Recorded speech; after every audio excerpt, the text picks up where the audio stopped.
Nina, that was an incredibly, powerful beginning of the conversation where we really talked about, the impact that this topic is having on us, right? This burnout topic. And we talked about our experiences, we talked about our triggers, we talked about, some of the manifestations in our life. So I think people have heard enough about that. I wanna ask you a question as we pivot the conversation to how do I cope? Right. If we wanted to leave people with some advice on how do I cope with this burnout topic. So I want to start with a question. So as active, driven, motivated people, ambitious people, some may say, how do we think about navigating life and burnout? Mm. Well, for me, it's about, I talked earlier about finding the thing on the inside, that intrinsic thing that you're like, okay, you talked about your value, but finding the routine or the thing that goes back, that you go back to each time so that you know, oh, if I do these three things, this is my trifecta for peace, my trifecta for, getting settled and starting to rebuild my mindset a little bit more, something to refuel me.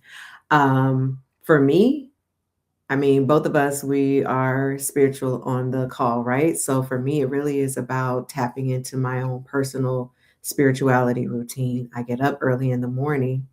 I definitely meditate and pray. And from there, I then journal because that's allowing me to get all of my feels out of the way. And then I can't say that I've done a great job at it this year, but usually there's some activity that happens, whether that's some stretching, whether that is going for a walk, whether that is running. I used to love boxing, so I would box in the morning. And that would fuel me on so many different levels, but it also helped to clear my mind and bring me back to center, remembering what is important. Just having those routines that are simple, but those are things that I enjoy. So it shouldn't be a chore. It shouldn't be something that you dread doing. It is something that you actually wake up and are like, okay, yeah, let me get the day started. Some people are not morning people. I get that. But for me, it's early morning. And if if I don't do that, I am a completely different individual. Uh, there was I had an assistant who dubbed the term Mina, and I recognized that Mina showed up when Mina didn't get enough rest, when Mina didn't meditate, when Mina didn't do the journaling, like when Mina didn't do the things in the morning, she showed up, right? When Nina didn't do the things in the morning, Mina showed up. So it's I haven't had a Mina moment really recently, but she's still there sometimes. She's still there. Yeah. Yeah, I mean, this is where the hard part begins because this is where discipline enters the chat, right? Mm, It is very easy to spiral. I think sometimes we think that because we're carrying so much, that's why we spiral. And to fill the backpack with the rocks and the burdens of life can take time. That's actually very easy. If you never let go of anything, if you never have to deal with what it means to give up anything or recalibrate something, then you just end up carrying stuff around. So this is where discipline matters. And to have that mirror moment where you're looking at yourself and being honest about what you can control, honest about what you can impact, honest about how you showing up affects others around you. Like it's a real, real, real issue. And so, unless we're able to take stock as a busy, motivated, driven person, unless you're able to pause and truly take stock of where you are, your risk of burnout just remains incredibly high. And that's the truth. I grew up in a time, corporate American, and you know this, where working long hours and spending, I remember coming into work, 5:30 a.m. Oh, Like yeah. I would jump out of bed 3:30, 3:45 in the morning, hit the shower, bust out the house, race to the office like something Yes. was burning down, to be in my chair by 5:30. We used to joke who would get there first, who would get there first. And our good friend Diana, and others would hustle to make it.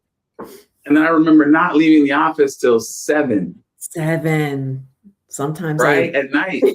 Yeah. Yes.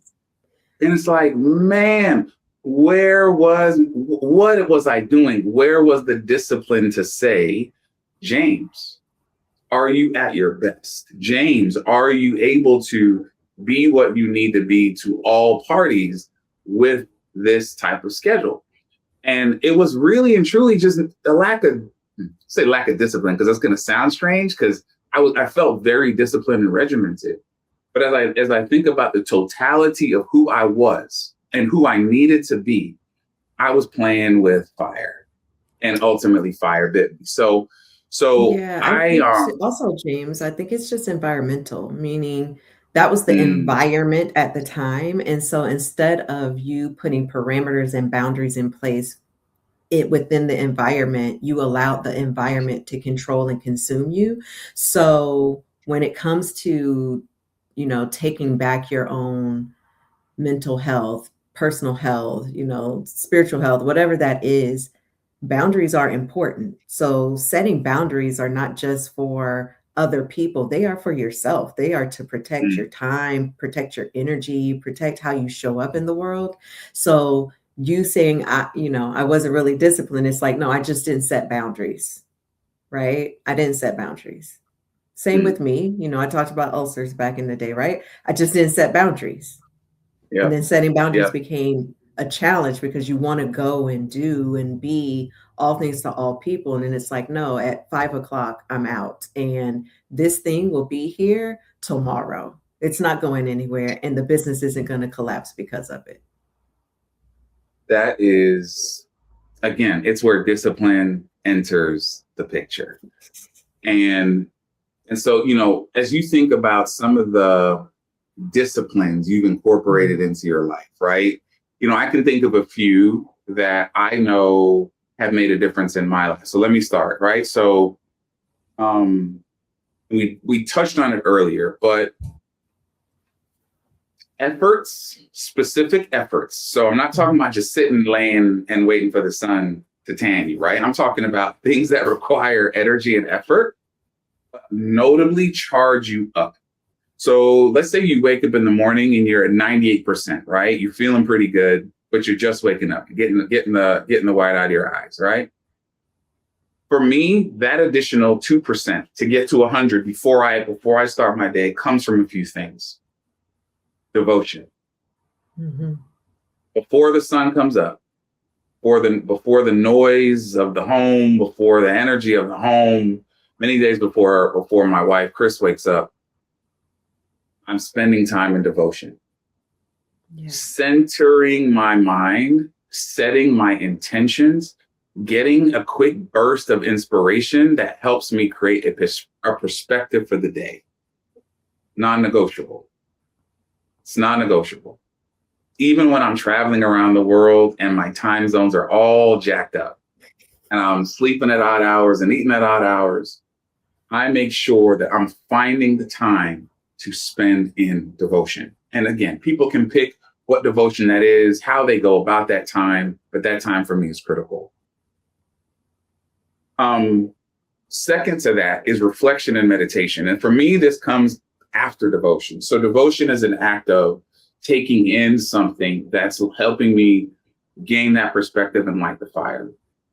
The reflection and meditation phase is second to that. It's now me sitting down and typically applying that inspiration, whatever it is that I've taken in, whether it was in the devotion or maybe even something late the day before, and me measuring myself against the standards that I'm setting. It's me having a quiet moment to look in the mirror and say, James, are you meeting your expectations for yourself? James, are you finding balance for yourself? James, are you the man you want to be right now? Are there areas of your life where you see deficits opening up? And what do I need to now do to change course to make sure those deficits don't become canyons? And for me, that time is incredibly important because, again, very typically very early, but I'm also learning to do this throughout the day because what I've learned this does for me is it helps to push back the negative thoughts and negative energies and the anxieties that may creep up throughout the day. Why?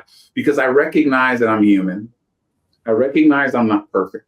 And I pause and take this time to say, James, you know what? While you're not where you want to be, you're better than you were. So let's keep figuring out how to draw the map forward for you. Right. And so that time for me is incredibly important. And I find that my not only self-awareness grows, but my self-esteem, right? We talked about value earlier. I feel my value. I remind myself, and sometimes I'm saying it verbally, I'm reminding myself of who I am, whose I am, and what I'm here to do. And that reaffirmation of mission for me is a second step to my routine of how I try to keep, the things we've been talking about at bay. And then third, and this one is tough, exercise. Now, you could tell I'm not a gym dude, so you know me. I do enough to fit into my clothes. I do enough to stay healthy, to keep up with things I need to keep up with. But here's what I've learned about exercise. It's not about how much you lift, it's about movement. Get up and move, get the blood flowing.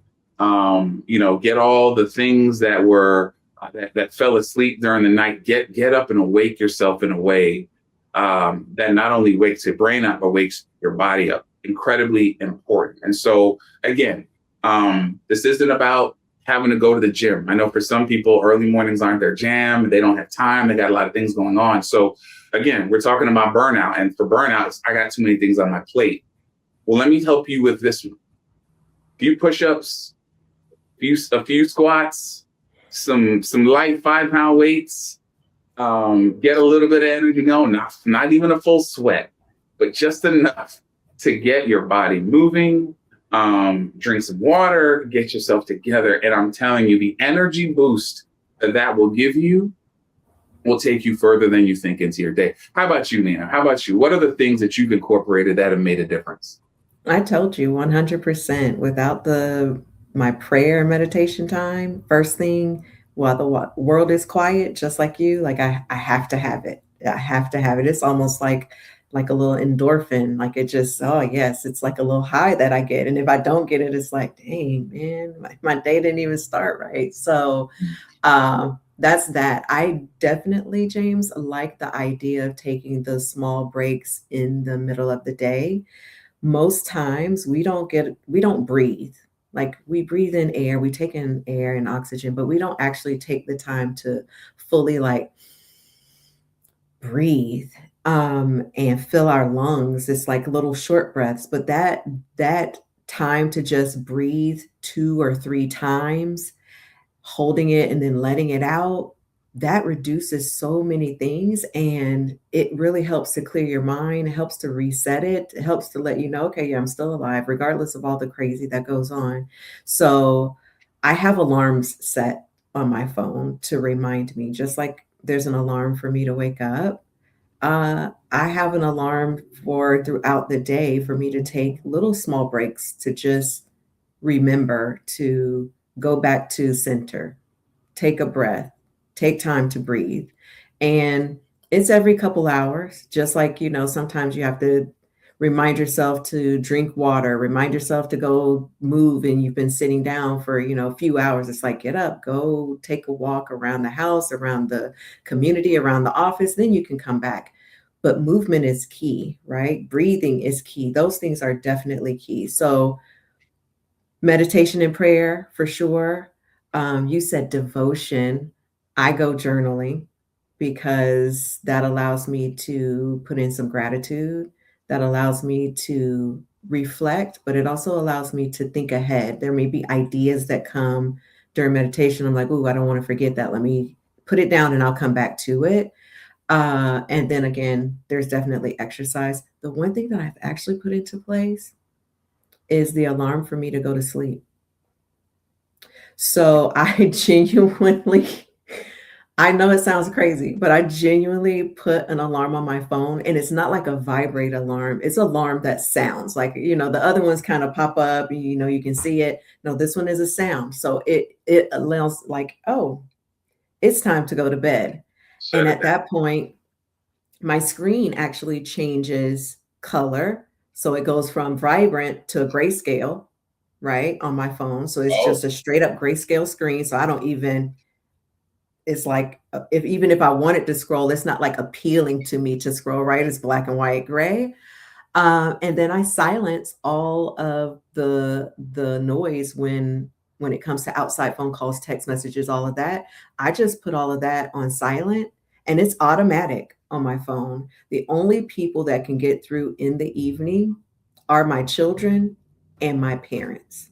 That's it. mm, That's it. So I know if my phone goes off, it's one of those 5 individuals, and I then know to pick up the phone, and they know if she doesn't respond via text, I need to call her, because then I might not yes. hear the text ding, right? So, that's it. That's it, and my alarm goes off, I'll tell you, my alarm goes off at 4 AM, but most of the time I'm up before my alarm goes off, so I'm there, and I put my do not Yeah. disturb on fully when I go into prayer and meditation so no one gets through. So there's no interruption. So those are definitely some things I put into play. Yeah, I mean, I love it.